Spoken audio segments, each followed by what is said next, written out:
ನಾನು ನಿಮ್ಮ ಪ್ರವೀಣ ಆತ್ಮದ ಯುವ ಕರ್ನಾಟಕ ಭೀಮಸೇನೆ ಸಂಪರ್ಕ ರಾಜ್ಯಾಧ್ಯಕ್ಷ.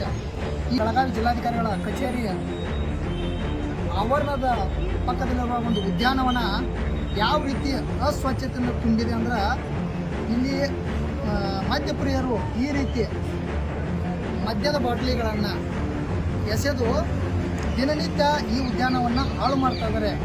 ಇದರ ಬಗ್ಗೆ ಸೂಕ್ತ ಕ್ರಮ ಕೈಗೊಳ್ಳಬೇಕು ಮತ್ತು ಇನ್ನು ಸ್ವಚ್ಛತೆ ಕಾಪಾಡಬೇಕು.